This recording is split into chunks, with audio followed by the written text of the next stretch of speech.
Hola, ¿cómo están? Bienvenidos una vez más aquí a Cinema Celuloide. Y ahora vamos a hablar de la película Anora, la gran ganadora de los Oscars.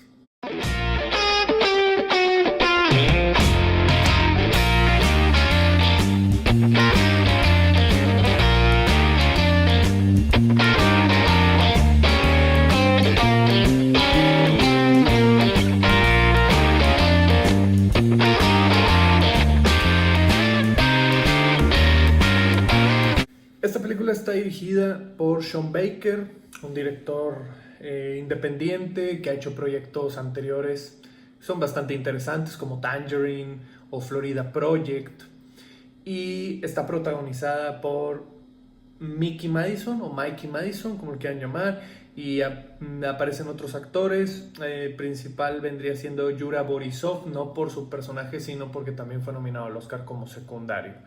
Hay muchos actores rusos en este film porque pues tiene que ver con la sinopsis. La historia de esta película va de que una stripper estadounidense pero con ascendencia rusa pues empieza a tener nexos con un cliente que le pidió un privado ahí en el lugar en donde ella trabaja.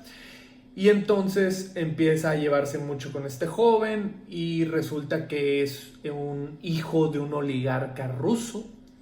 Y entonces empiezan a tener una relación sentimental hasta que se casan. De manera muy rápida y sin planeación, para posteriormente el personaje principal, que es ella, tenga que sufrir las consecuencias por haber tomado esa decisión, porque pues obviamente la familia de este joven no lo va a aceptar. Y pues entonces a la mitad de la película llegan estos trabajadores que pues lo podrías decir que son guarros o personas de la mafia y así. La película es totalmente independiente. De hecho, Sean Baker ahí cuando gana uno de los premios en los Oscars menciona que solamente había 14 personas detrás de cámara. No sé en qué secuencia, no sé si fue constante esta situación, pero eso fue lo que mencionó. A lo mejor exageró para apantallar más, pero lo que sí se sabe es que este film costó $6 millones. Entonces sí es sumamente independiente. Primero vamos a hablar de la película. A nivel técnico, está bastante bien filmada dentro de los parámetros que busca. O sea, si la ponemos en comparación a la mayoría del cine independiente estadounidense, está muy bien tirada la cámara. O sea, ¿a qué me refiero? Que las tomas son consecuentes con la historia. La música, en lo particular, a mí me molestó mucho el soundtrack, ciertas piezas. La verdad, la canción inicial, de hecho, de la película no me gusta nada. Pero bueno, es música muy de la época que se está viviendo, que es una reinvención de los 80s, pero mezclado con centennials. Entonces, a mí no me gusta esa música, pero bueno, pues fue la decisión de Baker. Luego, si hablamos de la fotografía, respalda, insisto, y sustenta bastante bien lo que se está narrando. Cuando están en el lugar de strippers, pues está bastante bien, a pesar de ser un lugar oscuro, se ve bastante nítido. La colorimetría es algo que siempre le ha interesado mucho a Sean Baker, el cual la trabaja de manera muy sobria. Sí suele poner iluminación brillosa cuando mete situaciones sexuales, porque a este director le gusta mucho esta temática, pero en general es bastante sobria, bastante, no sé si elegante, pero creo que entra dentro de la normalidad. O sea, tampoco es para hacer aspavientos, ni mucho menos, pero está bien. La edición creo que está bien editada, sin embargo, tampoco es sobresaliente. Cualquier película del Hallmark o televisiva o de plataformas va a estar editada con esta manufactura. Y bueno, del soundtrack, como ya dije, hay canciones que me gustan, hay canciones que no, hay ciertos temas que me interesan poco, pero hay otros que sí sustentan. Entonces, más o menos a niveles técnicos, de eso va. Con respecto a la historia, pues si se dan cuenta, la sinopsis que les acabo de mencionar es un poco como Pretty Woman, pero sin ser una comedia romántica, porque esta película va más de humor negro, una cuestión romántica, pero termina, y justo al final te vas a dar cuenta que es una drama trágica, ¿no? Entonces, nada que ver con Pretty Woman en ese aspecto, porque aquella película de los 90 pues era una comedia romántica.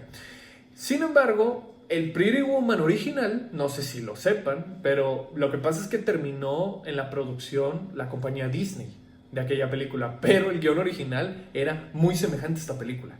O sea, no voy a mencionarles, ahí pueden investigar, pero el guión original de Pretty Woman era bastante oscuro, era bastante denso, pero Disney no lo admitió, principalmente por el contenido que ellos manejan y además porque la personaje principal, que estaba interpretada por Julia Roberts, terminaba con su amiga en el parque de Disney. En el guión original. Y entonces vieron eso y vieron la tristeza y la oscuridad que tenía la película y pues no, decidieron que no. Esta película, como no está producida por Disney, sí se da la libertad de que cierre de la forma que lo hace. Creo yo que la historia tiene un gran problema de ritmo. Pero de veras es bastante grande. Los primeros 45-50 minutos tarda en empezar. Tarda mucho en empezar, es muy repetitiva. Y además estamos llenos de secuencias que no le interesan al espectador. A menos que andes con ganas de ver cuestiones sexuales y entonces pues te la vas a pasar muy bien. Pero fuera de eso, no puedes conectar con estos personajes. Porque la stripper, pues ya sabemos a qué va. Y el hijo de este empresario ruso, pues es insoportable. Entonces se vuelve una pareja que detestas. Entonces lo que quieres es que los maten. O sea, uno como espectador normal, pues la verdad no te interesan en absoluto. Sí, te ponen muchas relaciones sexuales y puede haber mucho eye candy, depende qué es lo que te guste. Pero la verdad la película sufre mucho de eso. Entonces tú empiezas a verla y dices, los primeros 50 minutos no hay realmente ningún conflicto. Entiendo bien que se está construyendo, pero tarda en llegar ese conflicto. Yo creo que mínimo debió haber llegado media hora antes o 25 minutos antes. Entonces, tarda mucho. Cuando llega estas complicaciones a la persona, digamos a la protagonista, pues llegan estos sujetos que trabajan para el padre y se vuelve muy graciosa la película. Empieza a estar muy movida la situación y entonces realizan una odisea porque pues uno de los personajes desaparece y entonces es la búsqueda de él. Esa búsqueda me ha gustado bastante, pero principalmente por los actores que interpretan a los trabajadores de este señor, que tiene diálogos muy graciosos, que al mismo tiempo, ¿sabes qué? Trabajan en cuestiones, pues no vamos a decir que son buenas personas, o sea, son malas personas o criminales, pero al mismo tiempo te caen muy bien, tienen carisma, ellos sí lo tienen. Y de hecho, por eso tiene mucho sentido que Yura Borisov haya estado nominado, porque la verdad su personaje es bastante entrañable. Lo realiza de manera muy bien este actor. Ella, no me malinterpreten, creo que Madison hace un gran papel porque toda esa secuencia pues, se vuelve como loca y entonces está gritando y está diciendo maldiciones a más no poder. En esta película casi se rompe el récord Guinness de maldiciones, de hecho lo dijo ese chiste Conan O'Brien en los Oscars. Entonces la película como del minuto 50 a la 1 hora 40 se pone muy interesante y está bastante bien y es un humor negro, una comedia que si no estás acostumbrado a ella no te va a pegar, pero sí la vas a disfrutar y te vas a dar cuenta que es un disparate todo lo que estás viendo. Sin embargo, luego llega el cierre y todo lo que nos presentan es un cliché. Y principalmente de la realidad. O sea, dices tú, es que no podía terminar de otra forma esto. Y eso es un poco lamentable para el intento de profundidad de la película. Porque creo que sí se queda en un film que, a pesar de que tiene cosas positivas, se queda en términos medios.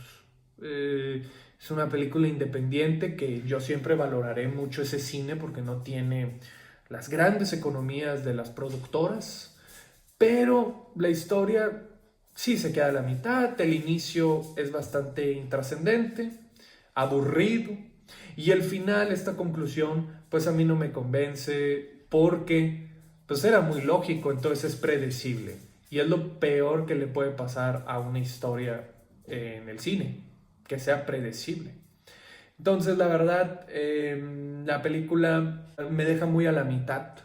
Creo que Sean Baker tiene mejores films, principalmente Florida Project. Entonces, yo le pongo a esta película unas 2.5 estrellas o tal vez 3. Y aquí es donde voy a comentar sobre los Oscars. Si tú esta película me la pones en el Festival de Sundance, le pongo 3 estrellas, porque creo que es una película independiente bastante accesible, o sea, que puede ver todo el mundo, y bien estructurada dentro de sus detalles. Sin embargo, si tú me la nominas a los Oscars y además le das el gane a mejor película, mejor director, mejor actriz principal, estás hablando de algo mucho más grande. Aquí sí estás hablando de que se supone que esta película está compitiendo con The Brutalist, o que está al nivel histórico de películas como El Señor de los Anillos, Ben-Hur, Lo que el viento se llevó, toda esa clase de películas, ¿no? Y la verdad, pues obviamente no. Esta película es muy pequeña, no llega a esos niveles. No, es más, ni siquiera puede tener ese alcance. Y por eso, a mí me parece un proyecto, con lo que pasó en la noche de los Oscars, sobrevalorado. O sea, si lo dejamos nada más como un proyecto independiente, está bien. Tampoco me parece la octava maravilla. O sea, si quieren ver cine independiente de muchísima calidad, pues mejor vean a Jim Jarmusch. Bajo el peso de la ley, Dead Man, Permanent Vacations, Extraños en el Paraíso, Flores Rotas. Cualquier película de Jim Jarmusch es superior a esta. Cualquiera. Y Jim Jarmusch nunca ha recibido una nominación al Oscar. Antes decíamos, pues es lógico. ¿Por qué? Pues muy sencillo, porque los Oscars no se meten en cuestiones de cine independiente. Eso es para el Festival de Sundance. Pero aquí resulta que no, ahora sí se meten con el cine independiente y lo premian y lo valoran y tú te quedas, pues es que parece ser, digo, sé que vivimos el mundo al revés actualmente, pero pues estoy totalmente en contra de esto. O sea, la verdad, o sea, no es que esté, insisto, no esté en contra de esta clase de cine, me encanta esta clase de cine, pero entonces, si vamos a estar haciendo esto, pues a Jim Jarmusch le deben 5 Oscars. Así de simple. Y entonces resulta que Sean Baker ya tiene uno. Me parece sobrevalorada. No es una película que vaya a quedar en la posteridad. O sea, tú la ves, se termina. No quiero decir que la vayas a olvidar, pero sin duda no te va a marcar. Es muy difícil que te cambie la percepción del cine al ver este film. Entonces, para mí es una película sobrevalorada por los Oscars. Pero por el presupuesto que tuvo y por el trabajo que realizaron a nivel independiente, está bien. O sea, a mí se me queda la mitad, pero recomiendo verla. Así que esa es la crítica que les tenía para hoy. Si les gustó el video, pónganle like. Si no, pónganle dislike. Pónganme sus comentarios a ustedes qué les pareció. Al final les dejo las redes sociales para que nos sigan e insisto, por favor, sigan el canal y píquenle a la campanita para las notificaciones. Y como siempre, vamos a seguir subiendo más contenido.